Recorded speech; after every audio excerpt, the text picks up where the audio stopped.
Thank you, first of all, for sticking around. I know that this is the last panel of the day. We won't keep you too long, I promise. With me, I have Ziad Al-Labban, independent consultant with a long experience in the refining and chemical industry, John Auers of Turner Mason and Company, and PMS Prasad of Reliance Industries.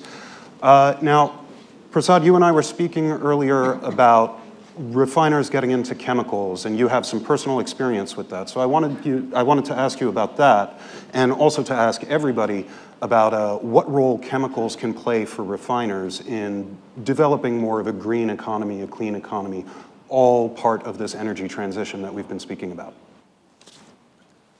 Yep. Please. I mean, everybody expects that the demand for transportation fuels is going to reduce, maybe not immediately, but maybe over the decade or 2 decades. So what are the opportunities for the refiners? Basically, petrochemicals and chemicals is still a growing market. And as Dr. Abdulaziz, who said earlier, the only place where the crude demand will increase is into the chemicals and the petrochemicals. And that's what we believed, not today, but a long time ago. And if you look at our refinery, we have a 1.4 million barrels of refinery at one location. And from day one, it's integrated with paraxylene, polypropylene, and we also have refinery off gases, which are typically wasted, converted into ethylene and propylene. Mm-hmm. And so lots of petrochemical integration with further glycols and polyethylene and rubbers. So it's a truly integrated complex, and it was conceived that way back in the late 90s, and it was built that way. And today we have probably about over 20% of the crude that we process goes straight into the petrochemicals. And we still have potential with other feedstocks to take it to easily to over 30%. But what we are trying to do, we are trying to plan over the next 8 years, say by 28, 29, in phases where as we see the demand going down, if we see that, then we are ready to, with the technologies and the plants, to convert up to, let's say in about 8 years, maybe up to 70% of the crude that we process into petrochemicals. Okay. Is that something that the rest of you see happening in the rest of the industry? For example, if there were to be a new build refinery, what would you recommend in terms of its chemical capabilities for both of you, John, and you, Ziad? Let's start with Ziad. Okay, with reference to, as was said by Dr. Al-Jarboua, the outlook for the use of transportation fuels, it looks like it's going to hit a peak in the coming 10 to 20 year time frame. Now, I would like to make one comment about that. Mm-hmm. Now, we say it's peaking, but I think everybody needs to understand that in OECD countries, which is 36 nations, the transportation fuel is about the same amount of transportation fuel that is consumed in the non-OECD countries. So if you're going to build a new build refinery and petrochemical, then you will build it in a non-OECD country, number one. That's where the demand is. And it is where the growth for the oil industry is. Now, there is something that is what we call intelligent integration. And that's where you're able to take your refining processes and your petrochemical processes and actually link them. So they use feeds from each other. And the process of doing that, the objective of which is to minimize your waste. Now, this is something that I've had experiences with in one of the companies that I was the CEO of, Petrochemicals. We took a refinery and we added to it a petrochemical, 2.4 million ton. And we saw the opportunity to take some of the waste and from that use that for developing and creating shareholder value down the petrochemical stream. So there, and the nice thing about petrochemicals, if you look around this room, most everything in here is made with some kind of petrochemical, whether it be your clothes, your glasses, your watches, your cell phone, especially the iPhones, the carpeting, the insulation, the paint, it's all petrochemical. Okay. Petrochemical is here to stay. And as Dr. Jarboa mentioned, that's where the growth rate of the 30% growth rate for the coming 10 years is going to be in the petrochemical field. There are lots of opportunities, and it's from a eco-friendly perspective.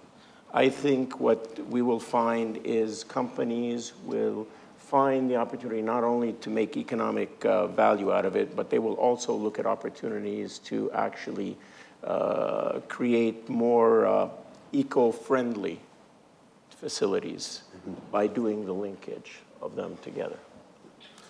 Now, I agree with both Prasad and Ziad and Dr. Abdulaziz and what other people have said earlier, that certainly petrochemicals will be a major part of the growth picture for refiners. I'm a little more bullish on fuel, transportation fuels. Certainly in 10 to 15, 20 years, it's going to peak out. It's already probably hit its peak in the developed countries. But we still see a lot of growth in transportation fuels in the undeveloped countries. And when you look at the volume, we were talking over 60 million barrels a day of transportation fuels. Even if you held steady, that's a big deal. And so refiners are going to continue to be big producers of transportation fuels. I think what Prasad said is and what Reliance is doing is very smart, is to provide themselves optionality to react to the market conditions. Because there will be periods of time when transportation fuels, like we've seen over the last 3 or 4 years, transportation fuel growth is very strong because of low prices. I always like to put in perspective, and that's not saying that this won't be it. But in the U.S., back in before I even started working in the business, when I was still in college, and everybody was saying that gasoline demand in the U.S. peaked in 1978. Okay, well, it didn't peak. It didn't peak, but that was the consensus. And I started work with Exxon. That was Exxon's view at that time when I started work for them, that gasoline demand in the U.S. had peaked. Well, it took a while. In '93, I think it surpassed that peak. But then in 2007, when we had the financial crisis, I said 2007, gasoline demand in the U.S. has peaked. Well, we didn't take as long that time, so we surpassed that here in the last 3 years. Now, we do believe that it's probably peaked now. This year is probably going to be a little less than last year in the U.S., but it hasn't peaked in the rest of the world. So there's still a lot of opportunities on the transportation fuel side, but I do agree on the growth side on the petrochemicals, and it's smart to provide that option. And it's been going on for a while. My first job at Exxon was at Baytown, which was at that time a very highly integrated refinery with a petrochemical complex and an olefins plant, and have integrated even more since then. So it's something that refiners have known for a while, and now it's becoming even more important, the petrochemical side of the demand picture. Now, on more of like a geographical basis, you had mentioned that if you're building out a new refinery, you want to do it close to your market where the demand growth is, yes. Right? Yeah. Right. I wonder, though, to what degree changes in supply are factoring into this. For example, in the United States with the shale revolution, massive increase in natural gas liquids, massive increase in light crude. And we've seen that kind of disrupt that thinking, or at least so it seems to me as somebody who's not exactly in the industry, but just watching it. What role does that kind of supply growth play when you're thinking about building out or expanding capacity, especially given that the United States now has established itself as such a massive premier supplier of, at this point, all liquids to the rest of the world? Well, if I can take this first. Go ahead, Ziad. Sure. You're absolutely correct about the U.S., but I would say that there are 3 things I believe that are very important for the success of a petrochemical facility. Number 1 is easy access and economically attractive access to the feed, the oil and the gas. Number 2, is proximity to the market. You have to be in within a close distance of the current and future market growth. And number three is access to financial opportunities for you to be able to build the facilities that are required. The US meets one, maybe two of those factors. It's not exactly close to the growing market conditions. The growing market for the petrochemical side, and this, in petrochemicals, you have to look at you break it down into two different segments. Number one is what you call the commodity petrochemicals. And these are readily available, and it doesn't matter where you buy them. They're basically priced almost the same, and they have this same specs. Then you have what they call specialty petrochemicals. That's when you get into adhesives, catalysts, detergents, the elastomers, and the specialty petrochemicals are basically, for the most part, generically, they are consumed by middle class. So you take a look at the world and you say, where is the growing middle class? 25% of the population right now is within that middle class, which is $40,000 to $120,000 per family. Mm-hmm. Okay, now, where is it? That's in Northeast Asia. It's in the Middle East, and eventually, sleeping giant of Africa. And then you say, okay, now that's the growing middle class of the future. So where do you want to put your petrochemical facility where you have access to the reserves, oil and gas, and you have a proximity to this growing middle class, and you have access to funding? Now, being a Saudi, I'll tell you Saudi Arabia. Because of its proximity to Africa, there isn't a continent, or there isn't a country closer to Africa than Saudi Arabia. You go through the Red Sea. And the nice thing about Saudi Arabia is you can build the facility anywhere in the western region, and you can go to anywhere in Africa. So looking at that, you say that, in my mind, whether it be Saudi Arabia, whether it be in the Gulf region, those are areas that fall in the middle of where the growing middle class of the world is. And for that reason, I would beg to differ about it's not just reserves. It's the other two factors that come into play. It will make it more difficult for the U.S. because of the transportation cost to be more competitive. But R&D will always find ways to reduce the costs, and that will be a challenge for the petrochemical facilities in the United States to overcome that. Prasad, you... Yep. Just to supplement what Ziad said. U.S. has the resource, and as you rightly said, the natural gas liquids and the LPG, and they're plenty, and the light crudes. When you process them, actually we are creating a glut of the light distillates in the market. But if you go back and see, it's now 2.5 years. We have been importing, we have a virtual pipeline over the sea of importing ethane. So if we are in a country where the demand is strong and growing, 1.3 billion people, and we have a 400 million middle class.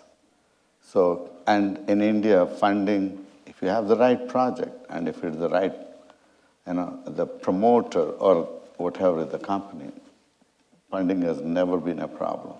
So you have the demand and growing. Today, the per capita consumption of polymers and plastics in India is about 10 kg, compared to 30 kg in the rest of the world. So there's a lot of room to grow, and the people are growing. And as the economy is growing, because the middle class, it used to be 200 million a few years ago, and today it's approaching 400. So you have a growing middle class, and you also have, as I said, funding is never a problem. And feedstock, we don't have the feedstock in India. But what stopped us today, I import almost like 2 million tons of ethane per year. And so you have another opportunity here. But that doesn't mean the US, because of the very low, because of the ethane rejection and the low price of ethane and the low price of natural gas, actually, if you see, the manufacturing competitiveness of US has suddenly come back, which wasn't the case. So, and transporting polymers across the continent is not that difficult. Of course, right now the freight rates are high because of IMO and whatever else. But so we need to, you have to be competitive. And in the current context, as we talked earlier, and Dr. Abdulaziz said, you also need to be mindful of how do you continue to look at your carbon footprint and how do you reduce and how do you deal with all these polymers into a circular economy. And a circular economy doesn't mean, just removing waste, but you need to continue to reconstruct and regenerate, that's a kind of thing. So when you make polymers, how do you reduce the energy footprint? So reduce the carbon. How do you collect them? How do you segregate? How do you reprocess, right? And what do you do out of the reprocessed material? Do you produce some value added? Like we have an example. Last year, we have taken 2 million PET bottles. And then, of course, we have now building a plan to go to 6 billion, my apologies. 2 billion last year to 6 billion. And what are we producing? Producing highly, actually, they generate so much value because these are all fashionable clothing. So you are actually not using it for landfill, which typically people do, but produce high-value products. So you're creating value. Yes, we also have an option. Take all the waste, and then today, rather than landfill, we have found a use how to, along with the bitumen, you use to lay the roads, and we have seen the longevity of those roads is much better. So we don't have, in India, the typical problem is potholes because of the monsoon and the intensity of rain. And we found this. So you need to innovate, and you need to find examples. And so, like plastic waste, everybody talks of plastic waste in the oceans and in the marine life, endangering the marine life. So single-use plastics are being banned. And that's the right way to do. But then how do we, and actually if you see, it also loses a tremendous value because 95% of the value of the single-use plastic, the flexible packaging, what we call, is gone after a very short single use. Now, how do you recover that value? So that is where, what we are trying to do is so that in some way, we are not exactly there. Yes, in terms of recycling, we can say we are doing tremendous amount of recycling. But as Dr. Abdulaziz said, recycling is not the answer. The circular economy, how quickly we get there, that is the answer. And that's what we are all trying to aim. So, John, I wanted to ask you about that a little bit. With environmental awareness creeping up, and as you said, the middle class is expanding. As the middle class expands, I think its awareness of and concern about the environment is going to expand as well. If you're a refiner or a petrochemical player, how do you balance the need for profits with the need to be a responsible environmental citizen and with your social license? Until we get to this circular economy that people have been talking about, what do you see happening in that regard? Well, I think, again, this is not a new thing for refiners. I think, especially in the United States, they've been focused on efficiency and energy conservation for a long time. When I first started in business with in 1980, when oil prices were very high, energy conservation was, maybe our main focus at that time.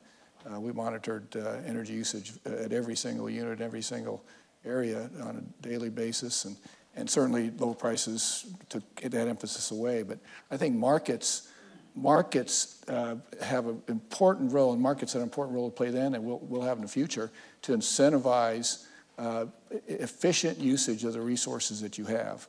And I think the U.S. refiners have been very good about, the ones that have been efficient in using resources have also, at the same time, been the more profitable refiners. They're the ones that have survived. We've had a lot of inefficient refineries in the U.S. shut down, and by and large, they've been ones that also were not as efficient from the environmental and social license standpoints. So I think the U.S. refining industry is a very responsible industry from a environmental, social license, corporate governance standpoint. And a big part of it is one thing I want to emphasize is it comes from proper market incentives, not from top-down government regulations. Yep. And you do it much more efficiently through market-based incentives. And we've seen that. We've seen that in the countries that have like in the U.S. market-based incentives, the industry is cleaner, more efficient, less energy usage, and they just do things better. So, a proper carbon, if we could come up with a proper carbon pricing mechanism, as we heard Bob Dudley mention earlier and others earlier, that's the right way to reduce carbon usage, is through a simple carbon pricing, as long as you get the proper carbon pricing in place and a consistent one. A lot of these cap and trade programs and things like that are overly complicated. They tend to be very inefficient and very easy to manipulate.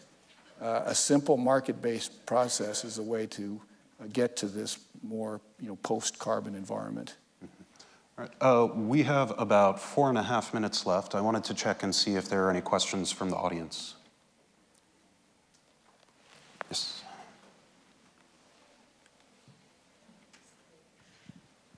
Michelle Foss, Rice University, on the very interesting idea about trying to position refining to serve Africa. How would you do that in terms of feedstock? You would need some natural gas probably for blending or something? Yeah, and that's all available. Saudi gas? Sorry? Saudi gas? Yes. Can you expand? It's readily available. One of the things that happens in Saudi Arabia is when the government commits through the Ministry of Energy, they make long-term commitments. They will make 20, 25-year commitments where you will be given the ethane, the sales gas, and the oil supply. That doesn't get done anywhere else in the world. And it's a matter of, and they will only do that if the gas can, or the oil, or the liquid, whatever the feed is required, is available. Okay, so it's not something that is done with any kind of an assumption moving forward. And that's what's different about Saudi Arabia, is you have security of supply. I wouldn't be too worried about that, for the simple reason that even if sales gas becomes an issue, there's always LNG. And there are currently, this was, what was it, 3 months ago, Amin Nasser, the CEO of Saudi Aramco, signed an MOU with an American company that is looking at an LNG facility in Port Arthur.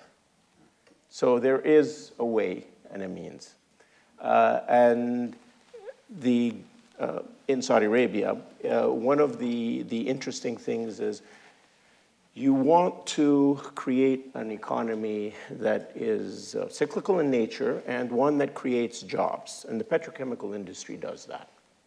It creates in the primary, secondary, and tertiary manufacturing. So the government will go out of its way, supported by Saudi Aramco, to secure those feedstocks so that the jobs can be created for the very, very young workforce of the demographics in Saudi Arabia. More than 50% of the workforce is below the age of 30. So it's very young. You have to create jobs for them. We have about 1 minute. Yes, please.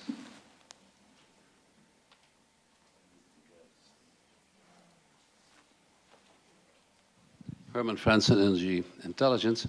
I think you were at that session at CSIS, John, where several of the presenters indicated that we are somehow constructing 9 million barrels a day of new refining capacity globally. If we really believe that oil demand is likely to plateau sometime in the 2030s, and you build a new refinery today, it will last you perhaps 50 years or so, because you see, in the US you have refineries, they're never really finished, because you keep rebuilding and constructing new parts of it. So what is that going to do to the world's refining industry, where you have China keeps building, India keeps building, Middle Eastern countries keep building, more and more capacity? What kind of capacity will these refineries run if indeed we reach a peak demand sometime in the 2030s? Well, I think that's a very good question. You know, refining industry and the petrochemical industry are both, and as all manufacturing industries, have been notorious as overbuilding themselves out of business. And one good thing is we're at a good starting point now. In the last 4 years, demand has exceeded refinery capacity additions, fairly significantly. So we're at the highest utilization level on a global basis that we've been for 10 years. And it's particularly in the U.S. and Asia, not so in Latin America and Africa, where they haven't been able to run their refineries very efficiently. But there will be some less efficient refineries shut down around the world. I think IMO will drive some of that. Refineries now that produce high sulfur fuel oil and are in regions that aren't well situated and they're not well funded. So we do see a new round of shutdowns on a global basis over the next 5 years. And as you mentioned, the 9 million is a number that goes further out. We have 5 million barrels a day of new refinery capacity being added over the next 3 or 4 years. And that will result in some marginal plants coming down and not starting up. So you're replacing old, inefficient, non-economic plants with newer, more efficient plants.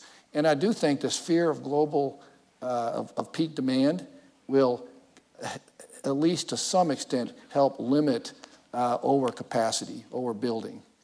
Because people are aware of that. Everybody's aware of that. We all hear that today. We've heard it everywhere. There is this peak demand that's coming up. And we're actually, again, a little more bullish on demand than a lot of people. But we think that fear itself will help limit overcapacity and overexpansion. I don't know if anybody... We're out of time. Okay, we're negative already on time. Yeah, yeah. Cocktail Thank you very time. much. Thank you very much. Thank you. Thank you.